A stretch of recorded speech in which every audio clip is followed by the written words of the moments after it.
कहानी का पूरा आनंद लेने के लिए इसके अगले भाग को सुनना बिल्कुल मत भूलिएगा।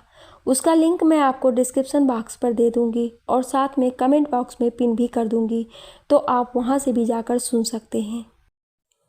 मनोज माही से पूछता है, माही आज तो पार्टी में वो सब थे वहाँ पर, क्या सूरज ने तुमसे कोई बदतमीज़ी करने की कोशिश की? माही ने हाँ में सिर हिला दिया। वो बोली, जब मैं वॉशरूम गई थी तो सूरज वहाँ आया था। उसने मेरे साथ बदतमीज़ी की। उसने मुझसे कहा कि इस बार वो मुझे जाने नहीं देगा। उसने धमकी दी है कि अगर मैंने किसी को कुछ भी बताया तो वो पूजा को गायब कर देगा और उसके साथ मुझसे भी बुरा करेगा। वो उस पर नज़र रखे है। ये सुनकर मनोज गुस्से से अपने हाथों की मुट्ठी बना लेता है। तभी माही उसका हाथ पकड़कर बोलती है, प्लीज़ मनोज उसे बचा लीजिए प्लीज़। अगर उसे कुछ हो गया तो मैं कभी खुद को माफ़ नहीं कर पाऊंगी, प्लीज़। ये बोलकर माही मनोज के एक हाथ को पकड़ लेती है और उस पर अपना सिर रखकर रोने लगती है। मनोज उसकी तरफ देखता है और उसके बालों पर हाथ फेरते हुए बोलता है, मेरे होते हुए तुम लोगों को कोई भी हाथ नहीं लगा सकता है। तुम तक पहुंचने के लिए उसे मुझसे होकर गुजरना पड़ेगा। माही उसको उम्मीद भरी नज़रों से देखती है और थोड़ा सा मुस्कुराते हुए बोलती है, थैंक यू मनोज। मनोज माही को देखता है और फिर कहता है, चलो अब तुम फ्रेश हो जाओ और सो जाओ, कल से तुम्हें बहुत से काम करने हैं। माही को कुछ समझ नहीं आता है कि मनोज क्या बोल रहे हैं। वो उठती है और अपने रूम में जाकर फ्रेश होकर सो जाती है। इधर मनोज अपने रूम में बेचैनी से इधर उधर घूमने लगता है, फिर अपने बिस्तर पर लेट जाता है और सिर्फ माही के बारे में सोचने लगता है कि कैसे जब उसने अपने ही परिवार को सामने चलते हुए देखा, कैसे उसको टॉर्चर किया गया होगा, जब उसके साथ ज़बरदस्ती किया गया होगा तो उसे कितना दर्द, कितनी तकलीफ़ हुई होगी। ये सब सोच सोच कर मनोज परेशान था। उसकी आंखों में नींद कहीं दूर दूर तक नहीं थी। उसकी आंखों से आंसू निकल रहे थे। उसने सोने की बहुत कोशिश की लेकिन वो सो नहीं पाया, तो माही को देखने चला गया। माही अपने कमरे में सो रही थी। मनोज कमरे के दरवाजे पे खड़ा होकर बस माही को देखे जा रहा था। शायद ऐसे ही उसको सुकून मिल रहा था। तभी माही चिल्लाते हुए जग गई, नहीं पूजा। मनोज उसके पास ही खड़ा था। वो जल्दी से भागकर माही के पास पहुंचा। उसने माही को पानी दिया। माही पूरा पसीने से भीग गई थी। वो मनोज के गले से लग गई और बोली, मैं ठीक हूँ, मैं ठीक हूँ। मनोज उसको बोलता है, तुम घबराओ नहीं, हम कल ही पूजा को एक सुरक्षित जगह भेज देंगे। माही ये सुनकर थोड़ा आराम महसूस करती है। तभी मनोज माही से पूछता है, माही तुमने अपना पूरा नाम नहीं बताया, आखिर तुम किस परिवार से हो? मेरा सब कुछ जानना ज़रूरी है। माही एक गहरी सांस लेती है और कहती है, ओबेराय परिवार से हूँ। मेरा पूरा नाम माही ओबेराय है। ये सुनकर मनोज को एक झटका लगता है। वो तुरंत ही माही से दूर हो जाता है और उसको हैरानी से भरे निगाहों से देखता है और फिर उसको दोनों कंधों को अपने हाथों से पकड़ लेता है और पूछता है, क्या तुम्हारे दादाजी का नाम शेखर ओबराय था? माही मनोज की तरफ नहीं देखती है और वो अपना सिर हाँ में हिला देती है। मनोज जब उसका जवाब हाँ में सुनता है तो उसका हाथ कांपने लगता है। उसको खुद की आंखों पर यकीन नहीं होता है। जिसको इतने सालों से ढूंढ रहा था वो उसके पास थी, ना जाने कितने दिनों से उसके सामने थी। मनोज खुशी से माही को अपने गले लगा लेता है। माही मनोज के इस व्यवहार से एकदम से सरप्राइज हो जाती है। मनोज उसको गले लगाकर बोलता है, तुम जिंदा हो, तुम जिंदा हो। मैंने तुम्हें कहाँ कहाँ नहीं ढूंढा, मुझे लगा था मैंने तुम्हें खो दिया। उसके आंखों से आंसू गिरने लगते हैं। माही ये सब सुनकर हैरान हो जाती है। उसे समझ नहीं आता है कि मनोज क्या बोल रहे हैं। वो मनोज से पूछती है, मैं कुछ समझी नहीं, आप मुझे क्यों ढूंढ रहे थे? क्या आप मुझे जानते हैं? मनोज माही की तरफ देखता है, फिर कहता है, तुमने मुझे नहीं पहचाना? बिल्कुल भी नहीं। देखो देखो मुझे, क्या मैं तुमको जाना पहचाना नहीं लगता हूँ? माही मन ही मन सोचती है, मैंने तो कभी मनोज को शादी से पहले देखा ही नहीं था, फिर ये मुझे कैसे जानते हैं? माही ना में सिर हिला देती है। मनोज थोड़ा मायूस होता है, फिर थोड़ा सा मुंह बनाकर बोलता है, अच्छा तो बताओ कब अपना प्रॉमिस पूरा कर रही हो, कब तुम मुझे अपने साथ चांद पर ले जा रही हो। माही मनोज को ऐसा करते देख थोड़ा मुस्कुराती है, फिर सोचती है ये मनोज को क्या हुआ है, मैंने तो आज तक इनको हंसते हुए भी नहीं देखा, फिर आज ये ऐसी हरकतें क्यों कर रहे हैं। और ये क्या, चांद पर साथ जाना, ये सब क्या बोल रहे हैं। अभी माही कुछ बोलती कि तब तक उसको याद आता है। वो ज़ोर से बोलती है, नहीं नहीं ये नहीं हो सकता, तुम वो नहीं हो सकते, नहीं। उसकी आंखों में खुशी के आंसू आ जाते हैं। वो उसको ऐसा देखकर मनोज समझ जाता है कि उसको याद आ गया है। वो आंखों में आंसू लिए अपने बाहों को खोलकर खड़ा हो जाता है। वो बोलता है, हाँ मैं वही हूँ, तुम्हारा बचपन का दोस्त। माही की खुशी का ठिकाना नहीं रहता है। वो दौड़कर मनोज के गले लग जाती है।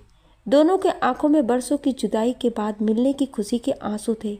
माही बोली, तुम मुझे छोड़कर क्यों चले गए थे, पता है मैं कितना रोती थी तुम्हारे लिए, मेरे एक तुम ही तो दोस्त थे। मनोज उसको अपने से दूर करता है और उसको अपने साथ आंगन में ले जाता है और दोनों झूले पर बैठ जाते हैं और चांद को देखने लगते हैं। चांद को देखते हुए दोनों को बहुत सुकून मिलता है।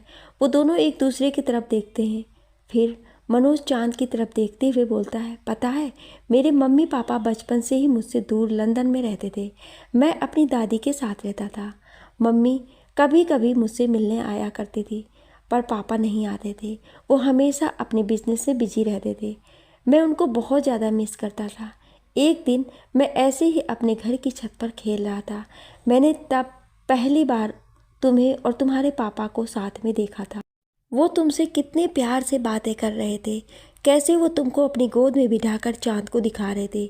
मुझे तुमसे जलन होने लगी। मैं रोज़ तुमको छुप छुप कर देखता था। फिर एक दिन तुम मेरे सामने आई। तुमने मुझसे बहुत प्यार से अपने साथ खेलने को बोला, लेकिन मैं तुमसे जलता था, इसीलिए तुम्हारी चोटी पकड़ के खींचती और तुम रोने लगी। तुमने मुझे गुस्से में बंदर बुलाया। मुझे बहुत गुस्सा आया। जब मैंने दादी को ये बात बताई तो वो मुझ पर खूब हंसी। फिर मेरी तुमसे धीरे धीरे दोस्ती हो गई। फिर तुम्हारे बर्थडे के दिन मैंने तुम्हारे लिए एक गिफ्ट लिया था। मैं तैयार होकर तुम्हारे घर के लिए निकल रहा था, लेकिन तभी एक कॉल आया जिसमें बताया गया कि मेरे मम्मी पापा का एक्सीडेंट हो गया है। हम तुरंत लंदन के लिए निकल गए। वहाँ जाने के बाद मुझे पता चला कि मैंने मेरे मम्मी पापा दोनों को खो दिया है।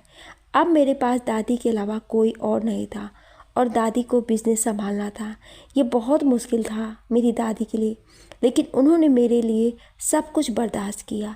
हम लंदन शिफ्ट हो गए। मुझे तुम्हारी बहुत याद आती थी और अंकल की। कुछ सालों बाद मैं तुमसे मिलने इंडिया आया। यहाँ आकर मुझे तुम्हारे मौत की खबर मिली। मैं तो टूट ही गया था। मेरी बस एक ही तो दोस्त थी और मैंने उसे भी खो दिया था। लेकिन फिर मुझे पता चला कि जितनी भी लाशें मिली थी उसमें से कोई भी किसी छोटी बच्ची की नहीं थी। तब मुझे कुछ उम्मीद मिली। मैंने तुम्हारी तलाश शुरू कर दी, लेकिन तुम मुझे कहीं नहीं मिली।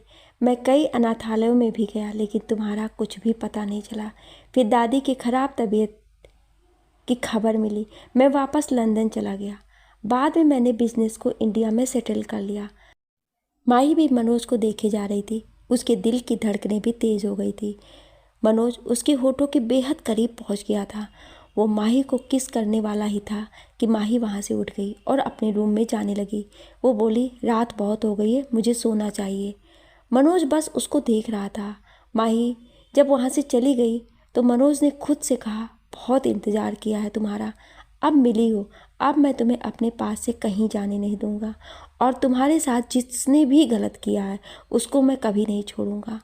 अब मैं दुनिया को असली माही गुजराल से मिलवाऊंगा, मेरी वाइफ से। ये बोलते समय उसके चेहरे पर एक अलग सी मुस्कान थी। उधर सूरज, सनाया और अजय सिंघानिया तीनों एक साथ एक कमरे में बैठे थे। सनाया ने कहा, नहीं ये नहीं हो सकता। एक बार फिर वही, फिर से वही। ये माही मेरी ज़िंदगी से चली क्यों नहीं जाती है। आज फिर एक बार उसने मेरे राहुल को मुझसे दूर कर दिया। पापा पापा आपने तो कहा था कि वो कहीं हार कर भाग गई है, शायद किसी दूसरे देश। वो फिर कभी लौट कर नहीं आएगी। तो फिर वो कहाँ से आ गई? सनाया अपने पिता के माही के परिवार से दुश्मनी के बारे में नहीं जानती थी। वो तो बस इतना चाहती थी कि उसके पापा माही को इतना टॉर्चर करें कि वो राहुल से हमेशा हमेशा के लिए दूर चली जाए। और अजय भी नहीं चाहता था कि उसकी बेटी उसके रूप के बारे में जाने और उससे डरने लगे। अजय ने कहा, मुझे नहीं लगा था कि वो वापस आएगी, और वो भी मनोज गुजराल की बीवी बनकर। मनोज के होते हुए अब हम कुछ भी नहीं कर सकते हैं। अब तो हम इतना ही मना सकते हैं कि उसने कुछ भी मनोज को ना बताया हो। अगर ऐसा हुआ तो फिर हम में से कोई भी नहीं बचेगा, हम सब बर्बाद हो जाएंगे। सूरज उन लोगों की बातें ध्यान से सुन रहा था। फिर उसने कहा कि वो कुछ नहीं बताएगी। उसकी बात सुनकर सनाया बोली, नहीं बताएगी? तुम ये इतना कॉन्फिडेंस के साथ कैसे बोल सकते हो? सूरज उसकी तरफ मुड़ता है और एक मुस्कुराहट के साथ बोलता है, क्योंकि उसकी कमजोरी मेरे हाथों में है, और अगर वो बता भी देगी तो क्या बताएगी वो? यही कि वो उसकी पत्नी है, पर वो पहले भी किसी और के साथ सो चुकी है। या फिर ये बताएगी कि उसका उसी के बेस्ट फ्रेंड के साथ अफेयर था और उसने उसको धोखा दिया था। कौन सा पति ये सब जानने के बाद उसका साथ देगा? और मनोज तो राहुल को इतना मानता है कि अगर उसको ये पता चला कि ये वही लड़की है जिसने राहुल को धोखा दिया, जिसकी वजह से उसने खुदकुशी करने की कोशिश की, तो वो तो खुद ही उसको अपने हाथों से मार डालेगा। वो ऐसी गलती नहीं करेगी, बिल्कुल भी नहीं। इसीलिए रिलैक्स रहो और अपने अपने घर जाकर आराम से सो जाओ। सूरज की बात सुनकर सनाया और अजय अपने अपने घर चले जाते हैं। सुबह सुबह मनोज लिविंग रूम में बैठा था। माही भी तैयार होकर लिविंग रूम में आई। मनोज ने माही को देखकर गुड मॉर्निंग एक हल्के से मुस्कान के साथ कहा। माही मनोज को मुस्कुराता देख कुछ पल के लिए उसकी मुस्कुराहट में ही खो सी गई और एक टक बस मनोज को देखने लगी। मनोज ने जब माही को कोई जवाब नहीं सुना तो उसने माही को पुकारा, माही माही। तब जाके माही होश में आई। मनोज ने जानबूझ के मजाक करते हुए कहा, अब मैं इतना भी स्मार्ट नहीं हूँ जो तुम मुझे यूं बिना पलक झपकाए देखे जा रही हो। उसकी बातें सुनकर माही शर्म से लाल हो गई। माही को इस तरह शर्माते देख मनोज ने बात बदलते हुए कहा, मैंने अपने आदमियों से कह दिया है कि वो पूजा को मेरे लंदन के विला में शिफ्ट कर दे, बिना किसी की नज़र में आए। माही ने जब ये सुना तो मनोज की तरफ देखते हुए उत्सुकता से बोली, क्या सच में? वो कब तक लंदन पहुंचेगी? मैं कब उससे बात कर पाऊंगी? मुझे उससे बात किए हुए काफ़ी समय हो गया है। उसको यूं खुश होता देख मनोज बहुत खुश हो गया। वो आराम से शांत लहजे में सोफे पर बैठ गया। एक बार जब वो सिंगापुर की फ्लाइट पर बैठ जाएंगे तो वो पूरी तरह से सुरक्षित हो जाएंगे। मेरे आदमी तभी कॉल करेंगे, तुम चिंता मत करो। जाओ और जाकर अपने कपड़े चेंज कर लो। आज से तुम मेरे साथ मेरे ऑफिस जाओगी। आज से तुम मेरी पर्सनल सेक्रेटरी का काम करोगी। माही ये सुनकर बुरी तरह चौंक जाती है। वो मनोज की तरफ सवाल भरी नज़रों से देखती है और पूछती है, मैं आपके ऑफिस कैसे? मेरा मतलब। अभी माही पूरी बात बोलती तब तक मनोज उसकी तरफ देखकर बोलता है, तुम मेरे जितना पास रहोगी उतना ही सेफ रहोगी और मैं हर वक्त तुम पे नज़र भी रख पाऊँगा। माही मनोज की बात सुनती है और उसको भी वो बात ठीक लगती है। वो हाँ में सिर हिलाकर तैयार होने अपने रूम में चली जाती है। मनोज अपने प्लान को सफल होता देख मुस्कुरा देता है और धीरे से बोलता है, पागल लड़की, और फिर आराम से कॉफ़ी पीने लगता है। असल में यह सब तो बहाना था। वो तो बस माही को हर पल अपनी नज़रों के सामने रखना चाहता था, वरना कोई भी मनोज गुजराल के विला में घुसने की हिम्मत तो क्या सोच भी नहीं सकता था। माही तैयार होकर आई। माही ऑफिस के कपड़ों में भी इतनी सुंदर लग रही थी कि मनोज उसको बस एक टक देखने लगा। वो बोला, बहुत खूब, अब तुम लग रही हो मिस गुजराल। माही मुस्कुरा देती है। फिर दोनों साथ में ऑफिस के लिए निकल जाते हैं। माही और मनोज ऑफिस पहुंचते हैं। सब लोग बस माही को देखते जा रहे थे और बोल रहे थे कि ये लड़की कौन है, बहुत सुंदर है, क्या वो मिस गुजराल है? सब लोगों को अपनी तरफ यूँ घूरता देख माही को बहुत अजीब लगने लगा। तभी मनोज ने माही का हाथ पकड़ लिया और बोला, चलो मेरे साथ। घबराओ नहीं, अब इसकी आदत डाल लो। माही हल्का सा मुस्कुराती है और मनोज के पीछे पीछे चलने लगती है। वो दोनों अपने ऑफिस में चले जाते हैं। उमेश बाहर जाता है और सबको बताता है कि आज जो मनोज सर के साथ थी वो मिस माही गुजराल है, मनोज सर की वाइफ और उनकी पर्सनल सेक्रेटरी। उम्मीद है आप लोग उनसे अच्छे से व्यवहार करेंगे। जब ये बात मनीषा को पता चलती है तो वो गुस्से से मनोज के ऑफिस में चली जाती है और जाकर माही के सामने खड़ी हो जाती है और मनोज से कहती है कि ये क्या सच है मनोज कि ये तुम्हारी पर्सनल सेक्रेटरी है। मनोज उसके इस तरीके के व्यवहार से बहुत नाराज़ हुआ, फिर भी उसने हाँ में सिर हिला दिया। मनीषा मुस्कुराई और माही की तरफ देखकर बोली, तुम खुद को कितना मासूम दिखाती हो, पर हो कितनी चालाक। आखिर कितने लोगों को फंसा रखा है तुमने अपने इस रूप के जाल में। हाँ, तुम्हें क्या लगता है तुम्हारी सच्चाई किसी को पता नहीं है। मनोज उसकी बात सुनता है और वो गुस्सा हो जाता है और गुस्से से बोलता है, मनीषा अपने जबान को लगाम दो, सोच समझकर बोलो कि तुम क्या बोल रही हो। मनीषा मनोज की तरफ देखती है और बोलती है, क्यों क्यों दूं मैं अपनी जबान को लगाम। आखिर मैंने क्या गलत किया है। मैंने जो भी किया था बस तुमको पाने के लिए। मैंने कभी तुम्हारे सिवा किसी और की चाहत नहीं की। जब मैंने तुम्हें मुझसे दूर जाते देखा तो मुझसे बर्दाश्त नहीं हुआ और मैंने वो सब किया। मानती हूँ कि मैं गलत थी। तुमने उसकी सज़ा भी मुझे दी, मुझे अपनी ज़िंदगी से निकाल दिया, लेकिन मैं तुम्हें बर्बाद होने नहीं दूंगी। मैं इसका असली चेहरा तुमको दिखाना चाहती हूँ, जो मैंने कल रात पार्टी में देखा था। ये सुन के मनोज थोड़ा आराम से बैठ गया और बोला, क्या क्या देखा तुमने। कुछ भी बोलने से पहले ये जान लेना कि तुम जो भी कहोगी उसका सबूत तुम्हारे पास होना चाहिए। इस बात पर मनीषा घमंड से माही की तरफ देखती है और अपना फ़ोन निकालकर मनोज को दे देती है। उसमें एक वीडियो था। मनीषा बोली, कल मैंने जब माही को वॉशरूम जाते हुए देखा, फिर थोड़ी देर बाद सूरज राय को भी उसी वॉशरूम में जाते देखा, तो मैंने उसका पीछा किया तो मुझे ये देखने को मिला। वो ये बोलकर माही की तरफ मुड़ी, लेकिन माही को शांत देखकर वो चौंक गई। फिर उसने मन ही मन सोचा, हाँ हाँ दिखा लो कि तुमको कोई फ़र्क नहीं पड़ता, पर मनोज को पड़ता है। अब बताएगा वो तुम्हें। ये सोचकर वो मुस्कुराने लगी। मनोज वीडियो को देखने लगा। उसमें कोई आवाज़ नहीं था, पर उसमें मनोज ने देखा कि कैसे माही सूरज से बचने के लिए भागी और सूरज ने उसे अपनी बाहों में जकड़ लिया। कैसे वो उसकी बाहों से छूटने की कोशिश कर रही थी और रो रही थी और वो हंसे जा रहा था। ये देखकर मनोज का पारा 7वें आसमान पर चला गया। उसने मनीषा का मोबाइल फर्श पर फेंक दिया और गुस्से से मनीषा पर चिल्लाया, निकल जाओ यहाँ से और कभी यहाँ लौट कर मत आना। मनीषा मनोज के गुस्से से डर गई और बिना कुछ बोले वो ऑफिस के बाहर चली गई। वो गुस्से में तो थी, पर वो मुस्कुराई और बोली, अब कौन बचाएगा तुम्हें माही, और वहाँ से चली गई।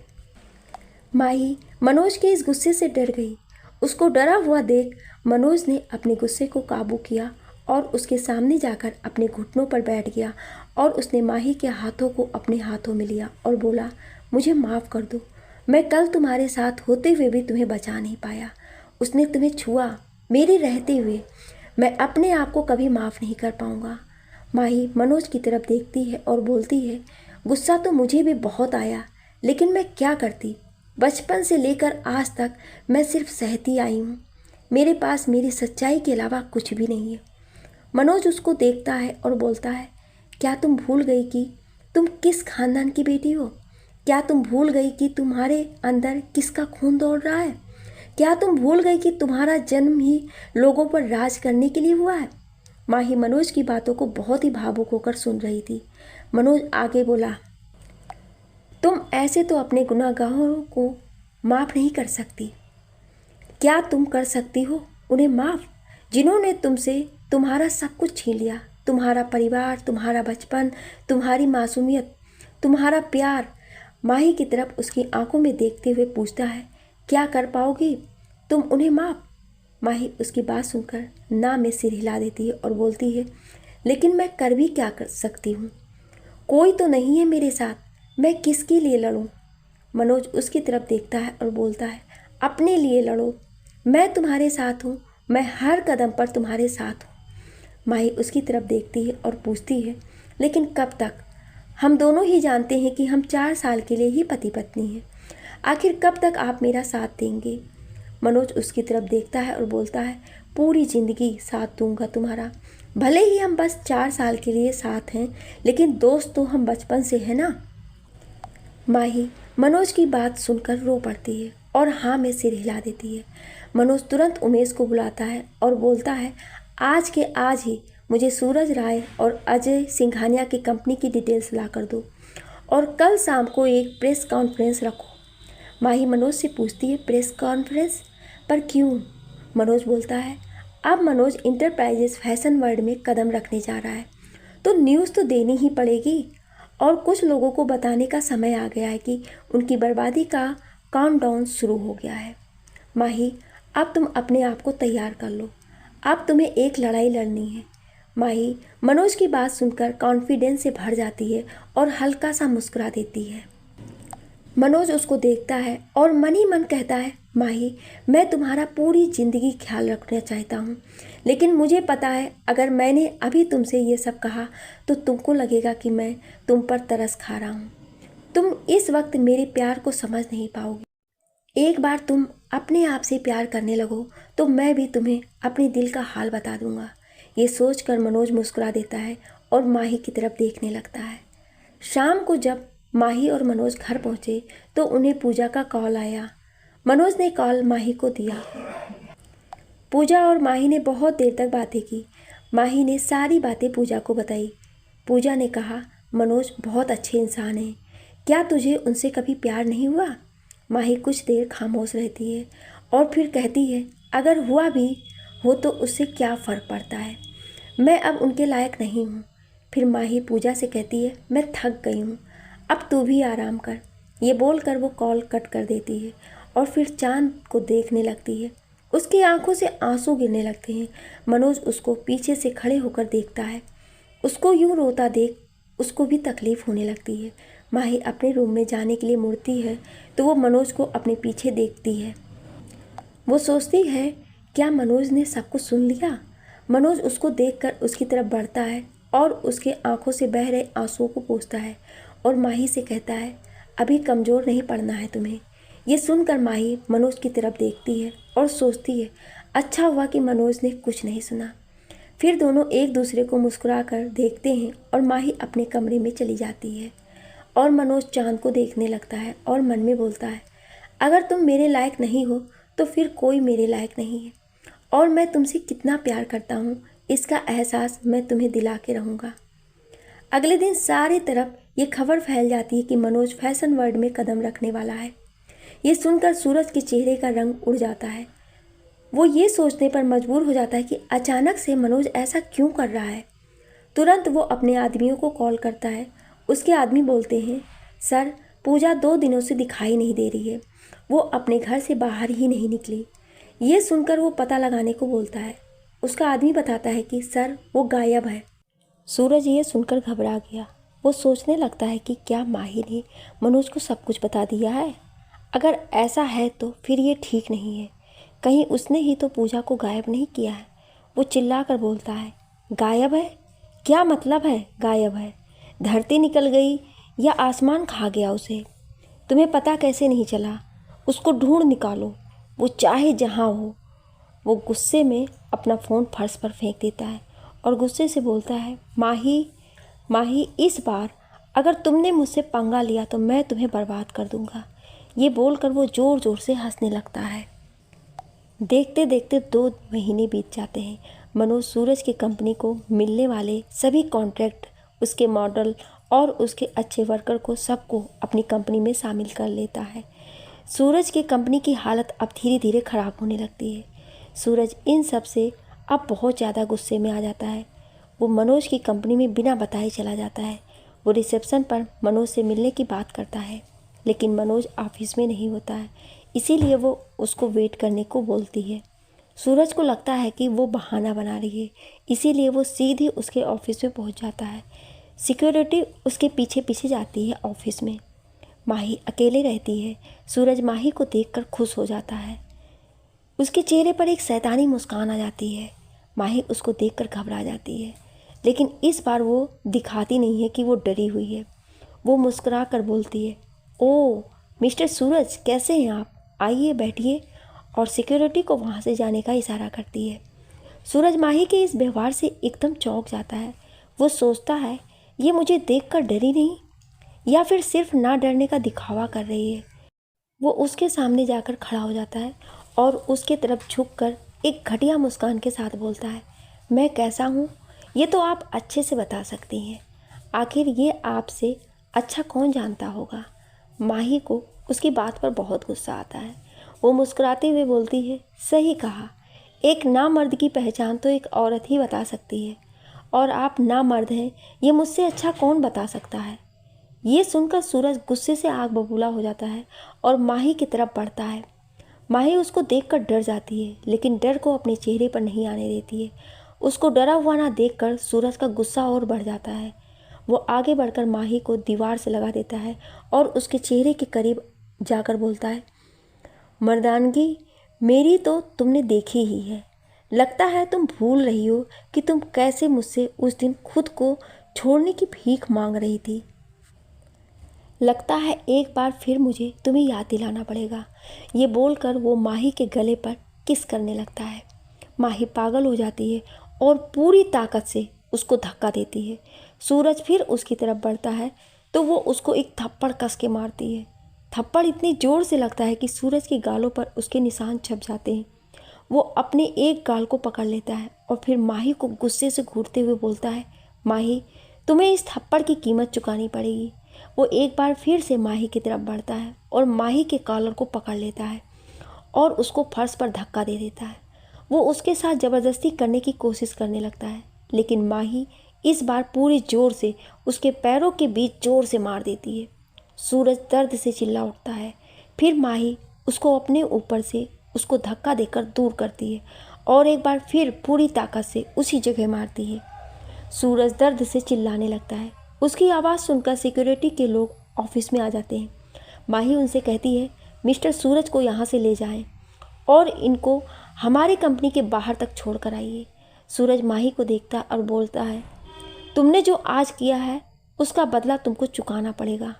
माही एक मुस्कान के साथ कहती है, मैं इंतज़ार करूँगी, और सिक्योरिटी को उसको वहाँ से ले जाने का इशारा करती है। सूरज को गार्ड अपने साथ ले जाते हैं।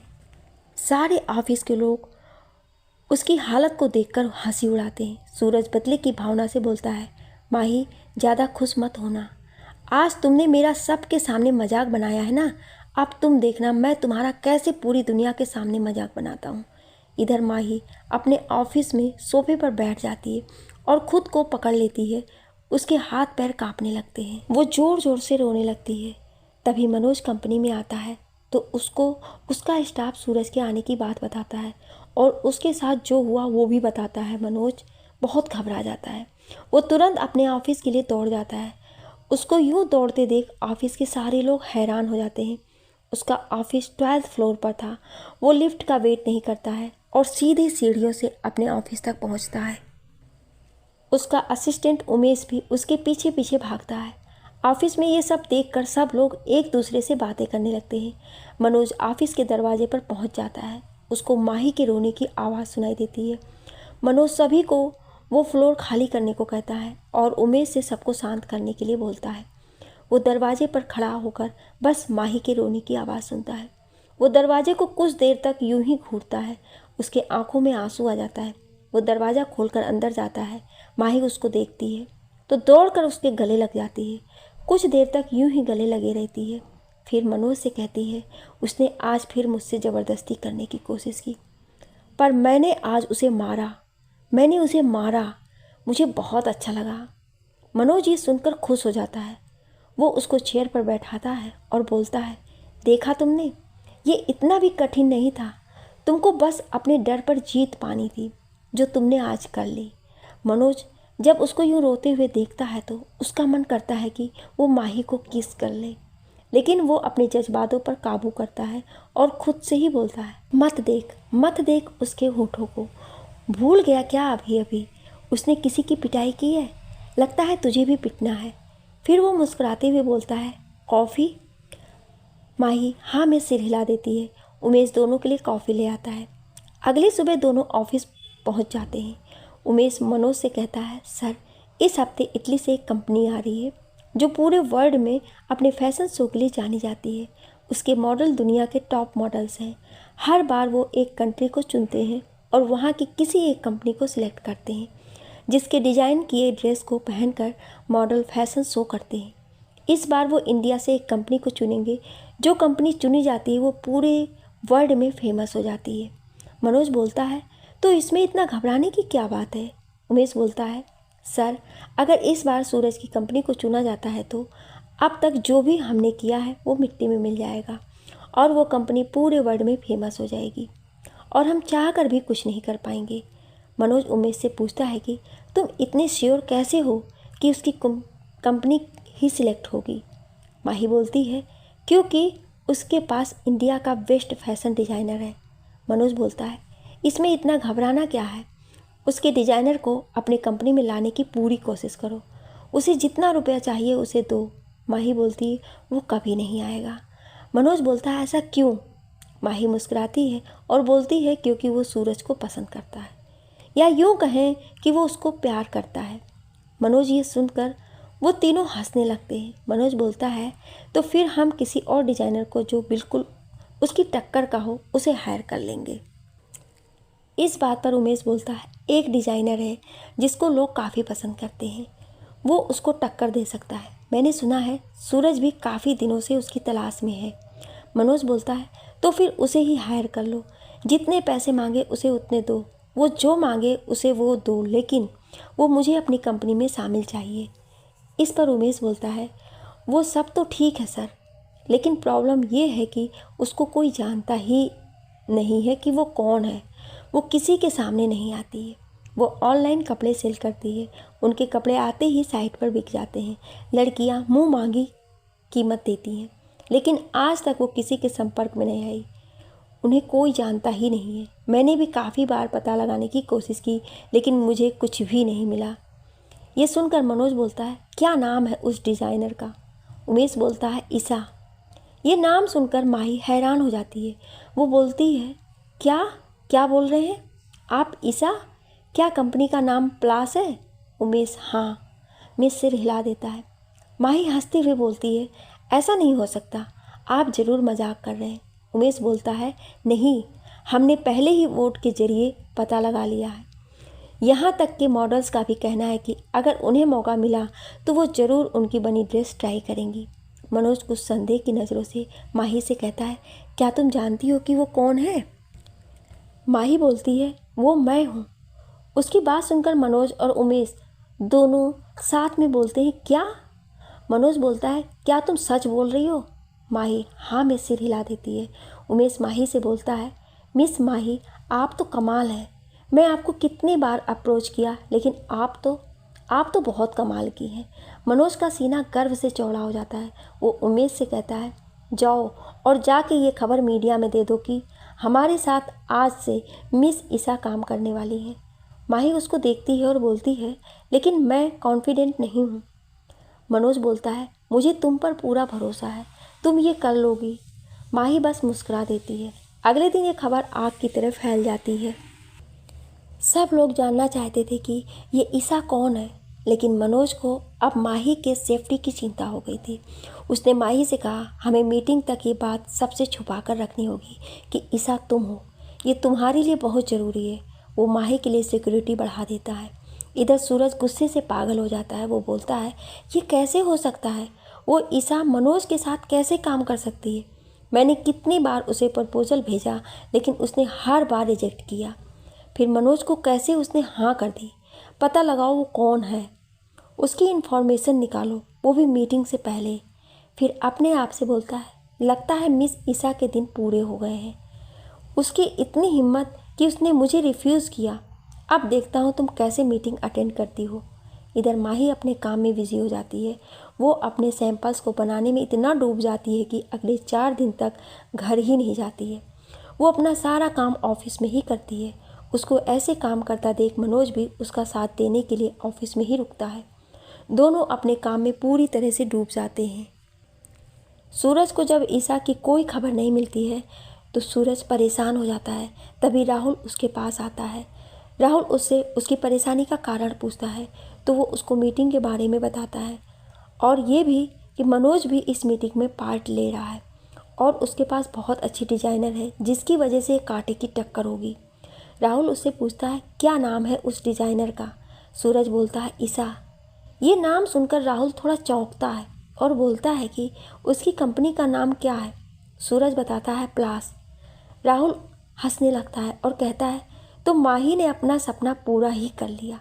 सूरज हैरानी से उसकी तरफ देखता है और पूछता है मतलब। तो राहुल बोलता है ईशा उसकी माँ का नाम है और प्लास वो हमेशा से अपनी कंपनी का नाम रखना चाहती थी। उसने अपने वर्कशॉप का नाम भी तो यही रखा था। तुम्हें तो ये अच्छी तरह से पता होना चाहिए था। ये सुनकर सूरज के चेहरे पर एक शैतानी हंसी आ जाती है। वो एक प्लान बनाता है जिसमें वो सनाया को शामिल कर लेता है। मीटिंग के दिन सभी बड़ी बड़ी कंपनीज अपने समय से मीटिंग के लिए पहुंच जाती है। मनोज भी मीटिंग के लिए निकलता है। वो माही को रिसीव करने के लिए उसके ऑफिस में जाता है लेकिन उसे माही कहीं नहीं मिलती है। मनोज बहुत परेशान हो जाता है। वो सारे लोगों को उसको खोजने के लिए बोलता है लेकिन किसी को कुछ भी पता नहीं चलता है। तभी राहुल भी आ जाता है। वो माही को मीटिंग के लिए विश करने आया था। वो अपने बर्ताव के लिए उससे माफ़ी भी मांगना चाहता था लेकिन जब वो ऑफिस आया तो उसे पता चला कि माही गायब है। ये सुनकर वो बेचैन हो गया और मनोज के पास पहुंचा। उसने मनोज को गुस्से से चिल्लाते हुए देखा। उसने मनोज को कभी इतने गुस्से में नहीं देखा था। तभी मनोज की नज़र राहुल पर पड़ती है तो राहुल उससे पूछता है माही मेरा मतलब भाभी को क्या हुआ। मनोज उसको बताता है कि वो गायब है। तभी एक गार्ड आता है और बोलता है सर मैम को सीसीटीवी में देखने पर पता चला कि उन्हें कुछ आदमी वैन में उठाकर ले गए हैं। हालांकि कंपनी से वो खुद ही बाहर निकली थी और बहुत घबराई हुई थी। मनोज ये सुनकर टेंशन में आ जाता है। वो बोलता है वो खुद बाहर गई थी पर क्यों। जब उसको पता था कि उसकी जान को खतरा है तो फिर वो क्यों गई। तभी उसको माही को एक वीडियो मिलता है जिसमें माही चेयर से बंधी थी और उसको बेहोश किया गया था। उसको देखकर मनोज गुस्से से पागल हो जाता है। तभी सूरज उसको कॉल करता है और हंसते हुए बोलता है तुम्हारी बीवी अब मेरे कब्जे में है। तुमने मेरा बहुत नुकसान किया है। अब उसकी भरपाई तुम्हारी ये खूबसूरत बीवी करेगी। तुमने जिसको जिसको बर्बाद किया वो सभी आज अपनी कीमत वसूल करेंगे। अगर बचा सकते हो तो बचा लो। ये बोलकर वो कॉल कट कर देता है। वो सूरज को गुस्से से गाली देता है और बोलता है नहीं इस बार नहीं। इस बार अगर तुमने उसको हाथ भी लगाया तो मैं तुम्हारा वो हाल करूँगा कि तुम्हारी रूह भी कांप उठेगी। राहुल जब ये सुनता है कि इसके पीछे सूरज का हाथ है तो वो शॉक में आ जाता है। मनोज तुरंत उस कॉल की लोकेशन निकलवाने को कहा लेकिन उमेश ने कहा सर इसमें बहुत समय लग जाएगा। हमारे पास इतना समय नहीं है। हम मैम को बचा नहीं पाएंगे। राहुल ने हिम्मत करके वीडियो देखा तो उसने कहा ये तो सूरज के ऑफिस के अंडरग्राउंड का एरिया है। यहाँ तो कोई भी नहीं जाता है। इसने माही को किडनैप क्यों किया। वो मनोज से पूछता है क्या बात है मुझे पूरी बात बताओ। मनोज बोलता है तुम हमें वहाँ लेकर चलो। मैं तुम्हें सारी बातें बाद में बताऊँगा। वो उमेश को मीटिंग अटेंड करने को बोल देता है और खुद राहुल और बहुत सारे बॉडीगार्ड के साथ सूरज के ऑफिस निकल जाता है। कार में मनोज बहुत ज़्यादा गुस्से में रहता है और ये सोच सोच के बेचैन हो जाता है कि कहीं उसको पहुंचने में देर ना हो जाए और बार बार ड्राइवर को गुस्से से तेज़ चलाने के लिए बोल रहा था और वहीं राहुल को कुछ समझ नहीं आ रहा था। मनोज और राहुल जैसे ही सूरज के ऑफिस पहुंचे तो मनोज राहुल और उसके सारे बॉडीगार्ड भागते हुए अंडरग्राउंड एरिया में पहुंचते हैं। जैसे ही वो एक कमरे में पहुंचते हैं वहां उनको सूरज और सनाया दिखते हैं जो बैठकर कॉफ़ी पी रहे थे और बार बार हंसे जा रहे थे। तभी मनोज उस रूम में पहुंचा। उसको सामने देखकर सूरज के चेहरे से सारी खुशी गायब हो गई। वो डर के मारे बस इतना ही बोल पाया तुमको यहाँ का पता कैसे चला। अभी वो अपनी बात पूरी कर पाता कि उससे पहले ही मनोज उसकी कॉलर पकड़ लेता है और एक घूंसा कस के उसे मारता है। सूरज के मुंह से खून निकलने लगता है। वो उसको वहीं फेंक कर आगे चला जाता है। उसके आगे के कमरे से कुछ लोगों के हंसने की आवाज़ आ रही थी। उसके बढ़ते कदम अब चाह कर भी आगे बढ़ नहीं पा रहे थे। वो सामने का नज़ारा देखने के लिए खुद को तैयार नहीं कर पा रहा था। उसकी धड़कनें तेज होती जा रही थी। घबराहट से उसके हाथ कांप रहे थे। उसने अपने हाथों को ऊपर की ओर उठाया। उसने अपने आप को बुरा से बुरा नज़ारा देखने को तैयार किया। और दरवाजे को धक्का देकर खोल दिया। उसने सामने देखा तो माही रेड कलर की नाइटी में पड़ी थी। उसके हाथ पैर बेड के चारों कोनों से बंधे थे और माही के मुंह पर कपड़ा बांध रखा था और कुछ 4 से 5 लोग उसके अगल बगल बैठकर उसको छू रहे थे। सामने वीडियो रिकॉर्ड के लिए लगी थी। तभी अचानक से दरवाजे के खुलने की आवाज़ सुनकर सब अपनी जगह खड़े हो गए। सामने मनोज को देखकर सबकी सांसें रुक जाती है। मनोज एक नज़र उन सबको देखता है तो वो लोग थे जो अपने बिजनेस में फ्रॉड करते थे और मनोज ने उन्हें बर्बाद किया था। वो माही को देखता है, फिर वो उसको देखकर थोड़ा कांप सा जाता है। वो अपने हाथ के इशारे से अपने पीछे आ रहे बॉडीगार्ड्स को रोक देता है और अपने कोट को उतारते हुए आगे बढ़ता है। माही उसको अपने सामने देखकर रोने लगती है। मनोज को देखकर सारे आदमी अपनी अपनी जान बचाने के लिए कमरे से बाहर भाग जाते हैं। उनको बाहर आता देख राहुल गुस्से से पागल हो जाता है। वो सूरज को 3-4 थप्पड़ मार देता है और कहता है, तू इतना नीचे कैसे गिर सकता है? तू तो उससे प्यार करता था। मैंने तेरे लिए उसे छोड़ दिया था, फिर तूने ऐसा क्यों किया? बोल क्यों किया ऐसा? सूरज एक घटिया मुस्कान के साथ बोलता है, क्योंकि नफरत करता हूँ मैं तुमसे, बर्बाद करना चाहता था तुम्हें, इसीलिए प्यार का नाटक किया मैंने उसके साथ ताकि तुझे तकलीफ हो। बचपन से लेकर आज तक मैंने सिर्फ तुझसे नफरत की है।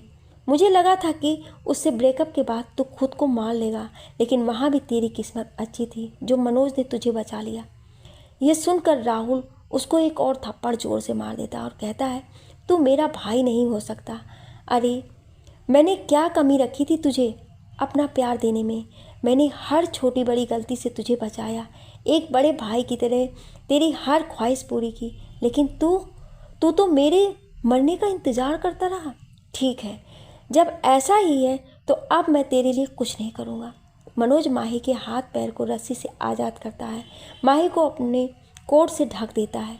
दोनों एक दूसरे के गले लगकर रोने लगते हैं। आज तो मनोज भी खुद को कंट्रोल नहीं कर पाता, उसके भी आंखों से आंसू निकल आते हैं। वो माही से पूछता है, क्या किसी ने तुम्हारे साथ कुछ?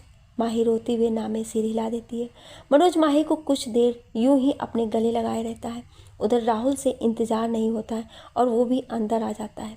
वो माही को मनोज के गले लगे देखता है। उसके दिल में एक अजीब सा दर्द उठता है। वो धीरे धीरे उनकी तरफ बढ़ता है और मनोज के कंधों पर अपने हाथ रखता है।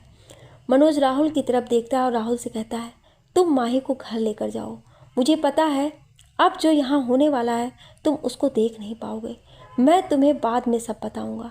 राहुल आगे बढ़ता है और माही को अपने बाहों में उठा लेता है और जाने के लिए मुड़ता है तो माही मनोज से कहती है, मनोज, उसने मेरे साथ आज तक जो भी किया है उसके साथ भी वही सब करना है आपको। मुझे तभी खुशी मिलेगी जब मैं उसकी चीखें सुनूंगी। सनाया भी इसमें शामिल है। राहुल उसको लेकर चला जाता है। मनोज गुस्से से पागल हो जाता है। वो सूरज को पहले तो बहुत मारता है, फिर बोलता है, इसको ले जाओ और इसके साथ भी वही सब करो जो इसने माही के साथ करने की सोची थी। इसके साथ लगातार 3 दिन तक वही सब होना चाहिए।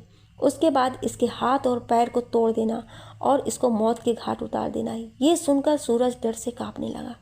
वो रोते हुए कहता है, मनोज, मुझे मार डालो, अगर मेरी जान लेनी है तो ले लो, लेकिन ये सब मत करो। मनोज उसको एक लात मारता है और कहता है, तुझे बहुत शौक है ना दूसरों की इज्जत लूटने का, अब तू अपनी इज्जत बचा ले, मर्द है ना। ये कहकर वो बाहर की तरफ चला जाता है। सामने उसको सनाया दिखती है। वो मनोज को देखकर डर जाती है। मनोज उसको गौर से घूरता है, उसको उन आदमियों के हवाले कर देता है जो माही के साथ बुरा करने वाले थे और कहता है, तुम लोग इसके साथ भी वही करोगे जो मेरी बीवी के साथ सोचा था। अगर नहीं किया तो तुम लोगों की ज़िंदगी बद से बदतर हो जाएगी। मैं इसका पूरा ध्यान रखूँगा। सनाया ये सुनकर डर से कांपने लगती है और बोलती है, नहीं, आप मेरे साथ ऐसा नहीं कर सकते। मुझे माफ़ कर दो मनोज, मैं सूरज की बातों में आ गई थी, प्लीज़ मुझे माफ़ कर दो। ये बोलकर ज़ोर ज़ोर से रोने लगी तो मनोज उससे कहता है, तुम एक औरत होकर दूसरे औरत के साथ इतना घिनौना काम कैसे कर सकती हो? अब तुम भी वही महसूस करो। मेरे सही समय पे न आने पर अभी माही महसूस कर रही थी। ये कहकर मनोज बाहर निकल जाता है। बाहर निकलकर वो अपने कार से लगकर नीचे बैठ जाता है और सोचता है, आज अगर मैं ज़रा सा लेट हो जाता तो माही के साथ जो होता, उसको सोचकर उसका शरीर कांपने लगता है। ये सोच सोचकर उसके आंखों से आंसू निकलने लगते हैं। कुछ देर वहीं बैठे रहने के बाद वो उठता है और कार ड्राइव कर के अपने घर की तरफ चल देता है। उधर राहुल माही को मनोज के कमरे में ले जाकर सुला देता है और कुछ देर तक उसको ध्यान से देखता है और सोचता है कि क्या मैंने जो समझा था वैसा नहीं था? क्या उस वक्त भी तुम निर्दोष थी? अगर ऐसा था तो तुमने मुझे बताया क्यों नहीं? उसके मन में हजारों सवाल आ रहे थे। तभी मनोज वहाँ आ जाता है। वो माही को सोते हुए देखता है तो उसको आराम मिलता है। वो राहुल से पूछता है, क्या वो सो गई? राहुल ना में सिर हिलाता है और कहता है, नहीं, उसको शायद कोई बेहोशी की दवा दी गई है, इसलिए वो कार में बैठते ही बेहोश हो गई। मैंने डॉक्टर को कॉल किया है, वो आते ही होंगे। डॉक्टर आता है, वो माही को दवा देता है और कहता है उन्हें कुछ देर में होश आ जाएगा और वो चला जाता है। डॉक्टर के जाने के बाद मनोज राहुल को ड्रिंक के लिए बुलाता है। राहुल और मनोज दोनों ड्रिंक करते हैं और मनोज माही के साथ जो कुछ भी हुआ था वो सब बातें राहुल को बताता है। पूरी बात जानने के बाद राहुल को अपने किए पर पछताते हुए सोचता है, मैं उसको बचा सकता था, मुझे बस एक बार मुड़कर देख लेना चाहिए था, तो शायद आज उसके साथ वो सब कुछ ना हुआ होता। मैं अपने आप को कभी माफ़ नहीं कर पाऊँगा। वो माही को देखना चाहता है पर उसकी हिम्मत नहीं होती। वो चुपचाप से अपने घर चला जाता है। मनोज उठकर अपने कमरे में जाता है और माही के पास बैठकर उसको प्यार से देखने लगता है। उसके बालों में प्यार से हाथ फेरते हुए कहता है, तुमने ऐसा क्यों किया? जब तुम जानती थी कि तुम्हारी जान को खतरा है तो तुमने ऐसा क्यों किया? आखिर ऐसी भी क्या बात थी जो तुम बिना सिक्योरिटी के ऑफिस से बाहर निकल गई, जो तुम्हें अपनी जान की भी फिक्र नहीं की? वो धीरे धीरे झुकता है और माही के माथे को चूम लेता है। कुछ देर बाद माही को होश आता है तो वो मनोज को अपने सर के पास बैठे देखती है। मनोज माही को जगह देखकर उसको पानी लाकर देता है और सोफे पर सोने के लिए जाता है। माही उसके हाथों को पकड़ लेती है और कहती है, मनोज, क्या आज आप मेरे पास सो सकते हैं? प्लीज़ मनोज। अपना सर धीरे से हाँ में हिला देता है और माही के बगल में लेट जाता है। उसके दिल की धड़कनें तेज़ हो जाती हैं। वो पहली बार माही के बगल में सो रहा था। उसे माही के शरीर की खुशबू आने लगती है। माही डरते हुए उसके सीने से लग जाती है। मनोज एकदम से चौंक जाता है। वो मन ही मन सोचने लगता है कि क्या माही उसको पसंद करने लगी है? माही उसके सीने से लगकर रोने लगती है। उसको यूँ रोता देख मनोज बहुत दुखी हो जाता है और उसको अपने करीब करते हुए पूछता है, क्या हुआ? तुम क्यों रो रही हो? माही रोते हुए बोलती है, मनोज, मुझे माफ़ कर दीजिए, आज मेरी वजह से आपका बहुत नुकसान हो गया। मनोज उसके बालों में हाथ फेरते हुए कहता है, नहीं, मेरा बहुत बड़ा नुकसान होने से बच गया। अगर तुम्हें कुछ हो जाता तो शायद। मैं ये बोलते समय मनोज की आंखों में आंसू आ जाता है। वो माही की कमर को पकड़कर अपने और करीब कर लेता है। माही उससे कहती है, मनोज, मनोज उसको कस के अपने बाहों में भर लेता है और कहता है, कुछ मत कहो, बस आराम से सो जाओ, हम कल बात करेंगे। माही को मनोज के परफ्यूम की खुशबू आ रही थी। वो खुद को मनोज की बाहों में बहुत ही महफूज महसूस कर रही थी। वो धीरे धीरे नींद के आगोश में चली जाती है और मनोज बस यूं ही माही को पकड़े रहता है और धीरे धीरे वो भी नींद के आगोश में चला जाता है। सुबह जब मनोज की नींद खुलती है तो वो माही को अपने बगल में सोए हुए देखता है। मनोज माही के चेहरे पर आए बालों को अपने हाथों से हटाता है। वो उसकी सुंदरता में खो जाता है। उसको यूं बेखौफ होकर उसकी बाहों में सोता देख मनोज के होठों पर हल्की सी एक मुस्कान आ जाती है। वो माही को ध्यान से देखता है। वो सोचता है, काश ये वक्त यहीं रुक जाता और मैं अपनी बाहों में लिए तुम्हें यूं ही देखता रहता। माही, तुम नहीं जानती मैंने तुमसे कितना प्यार किया है, मैं कितना तड़पा हूँ तुम्हारे लिए। तुम्हें खोजते खोजते मैंने तुम्हारे जिंदा होने की सारी उम्मीदें खो दी थी। मैं ये मानना ही नहीं चाहता था कि मैंने तुम्हें खो दिया है। और किस्मत का खेल तो देखो, जब मैंने तुम पे हार मान ली और अपनी ज़िंदगी में आगे बढ़ गया तो उसने तुम्हें मेरी ज़िंदगी में शामिल कर दिया। अब तुम मिली हो, मैं फिर तुम्हें खोना नहीं चाहता। ये सोचते हुए वो माही के माथे पर हल्के से किस करता है। तभी उसके फ़ोन की घंटी बजती है। क्या आप इस कहानी का आगे का भाग सुनना चाहते हैं? तो आप कमेंट में यस या नो ज़रूर लिखिएगा। Thank you.